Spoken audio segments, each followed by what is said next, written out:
Bismillahirrahmanirrahim. Assalamu alaikum. What is radical equation?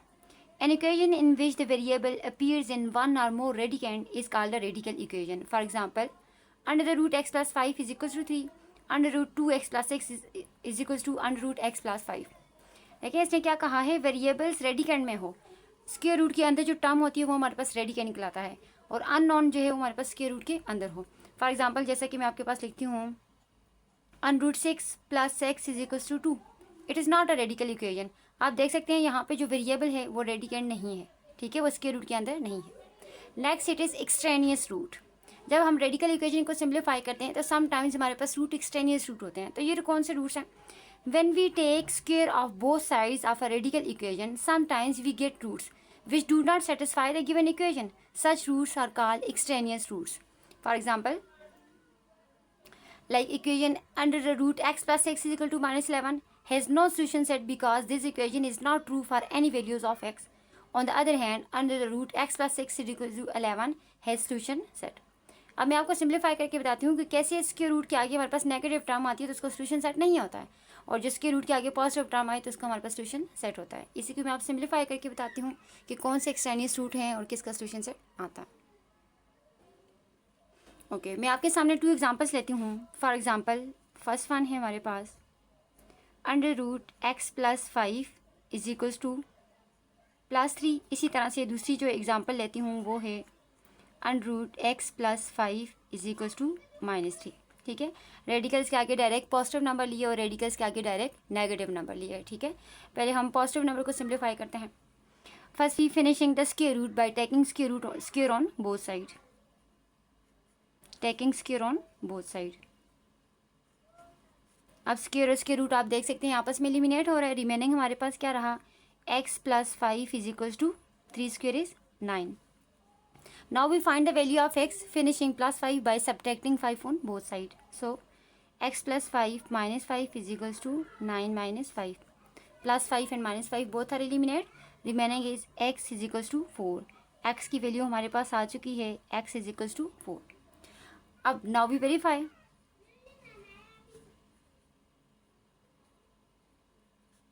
अब हम verification करेंगे और देखेंगे कि हमारे पास x की वैल्यू करेक्ट है या नहीं है. Putting the value of x in a given equation. What is given equation? x plus 5 is equals to 3. Now x की जगह पे हम 4 पुट कर लेंगे. 4 plus 5 and 4 plus 5 it is 9. 9 is a perfect square. अब आप देख सकते हैं स्क्वायर रूट आपस में एलिमिनेट हो जाएगा. So 3 is equal to 3. It is true statement. So solution set is 4. Solution set हमारे पास आ चुका है, क्या आया है, 4. On the other hand next जो आपके सामने मैंने एग्जांपल ली थी under root x plus 5 is equal to minus 3. अब जब स्क्वायर रूट के आगे नेगेटिव नंबर आ जाता है तो उसकी क्या सिम्प्लिफिकेशन है. फर्स्ट स्टेप यही रहेगा, taking square on both side. जाहिर सी बात है हमने स्क्वायर रूट को फिनिश करना है by taking square. Square root आपस में एलिमिनेट हो जाएगा. रिमेनिंग हमारे पास क्या रहा, x plus 5 is equals to. Now we open the square. Minus पे जब भी इवन नंबर आए तो वो पॉजिटिव में कन्वर्ट हो जाता है. ये बात आपने अपने माइंड में रखनी है. जब भी नेगेटिव नंबर के ऊपर ऑड नंबर आ जाता है, मतलब कि क्यूब आता है, कोई भी ऑड नंबर आ जाता है तो वो नेगेटिव ही रहता है. बट नेगेटिव नंबर के ऊपर इवन नंबर आ जाए, 2 4 6 कोई भी इवन नंबर आ जाए तो वो पॉजिटिव में कन्वर्ट हो जाता है. और 3 स्क्वायर तो आपको पता ही है, 3 का स्क्वायर क्या है, 9. Now we find the value of x finishing plus 5 by subtracting 5 on both side.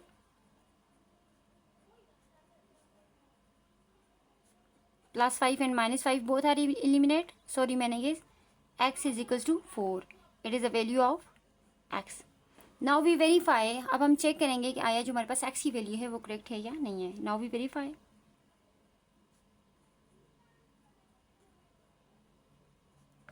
Ji, putting the value of x in given equation x plus 5 is equals to minus 3. The value of x is 4. 4 plus 5 it is 9 and 9 is a perfect square. Square root आपस में eliminate हो जाएगा. सो 3 is equals to minus 3. अब आप देख सकते हैं it is plus 3 and it is minus 3. Both are not equal. It is false statement. देखें, जब हमने स्क्वायर रूट के आगे पॉजिटिव नंबर लिया है और हमने इसको सिम्प्लीफाई किया और वेरीफाई किया तो हमने देखा बोथ लेफ्ट और राइट हैंड साइड आपके पास सेम आ रही है. तो सोल्यूशन सेट हमारे पास 4 आ रहा है। बट जब हमने नेगेटिव रूट को लिया और उसको सिंप्लीफाई किया तो एक्स की वैल्यू हमारे पास यहाँ पर भी 4 ही आई है। बट जब हमने वेरीफाई किया तो वेरिफिकेशन में आप क्लियरली देख सकते हैं लेफ्ट और राइट का आंसर सेम नहीं आ रहा है। तो इन रूट्स को कहा जाता है इट इज़ एक्सट्रेनियस रूट। तो इट इज़ नॉट, तो इसमें सोल्यूशन सेट 4 नहीं है, तो इसमें सोल्यूशन सेट हमारे पास क्या होगा? So solution set is empty set. और आप 5 ईयर पे उठा के देखें, आप प्रीवियस क्वेश्चन पेपर उठा के देखें, इस तरह की एग्जांपल लाजमी आती हैं। जैसा कि आपके पास question √x is equals to -10, what is the solution set of √x is equal to -10। तो आपको बिल्कुल भी सिंप्लीफाई करने की जरूरत नहीं है, आप बता सकते हो the solution set of √x is equal to -10 it is empty set, क्योंकि एक्सट्रेनियस रूट है। क्यों एक्सट्रेनियस रूट है? क्योंकि रेडिकल के आगे डायरेक्ट नेगेटिव नंबर आ रहा है। ठीक है, now comes to exercise. Okay आपके सामने मैंने एक्सरसाइज स्टार्ट की, एक्सरसाइज 7.2 क्वेश्चन नंबर 7। अब हम एक्सरसाइज का एक क्वेश्चन सिंप्लीफाई करते हैं। Okay, √2x - 7 + 8 is equals to 11। √2x - 7 + 8 is equals to 11. It is a radical equation. First we find the value of x, we finishing +8 by subtracting 8 on both sides.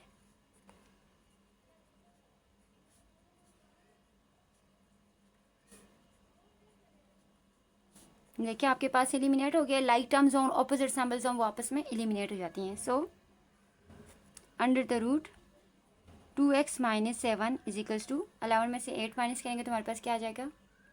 3। अब आप देख सकते हैं we finishing square root by taking square on both side.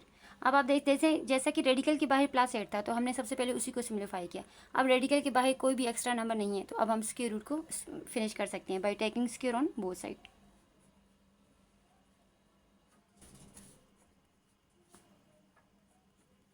अब आप देखें square root आपस में eliminate, so remaining is 2x - 7 is equal to 3 square it is 9।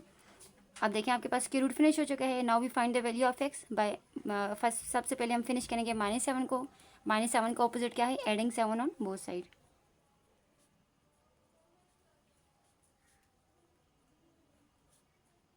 +7 and -7 both are like terms but opposite symbol, तो ये आपस में eliminate हो जाएंगे। So remaining is 2x is equal to 9 + 7 it is 16।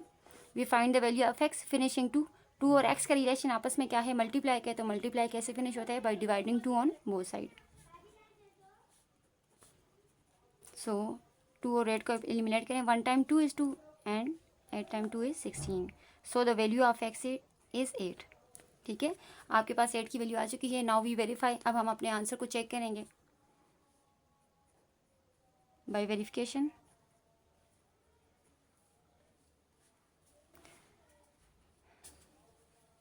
Now put x is equal to 8 in given equation. What is given equation? Under the root 2x - 7 + 8 is equals to 11. ठीक है, 2 और x का relation multiply है तो x की value भी इसके साथ मल्टीप्लाई होगी। The value of x it is 8।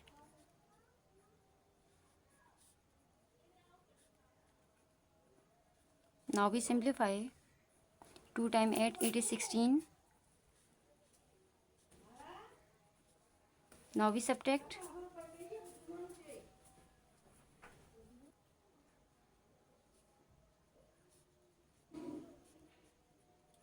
Nine is a perfect square. Square और स्क्वायर रूट आपस में एलिमिनेट हो जाएंगे। So remaining is 3 + 8 is equal to 11 and 3 + 8 it is 11। अब आप देख सकते हैं लेफ्ट और राइट का आंसर सेम आ रहा है। It is true statement. ठीक है, यहाँ पे कोई भी एक्सट्रेनियस रूट नहीं है। So what is our solution set? So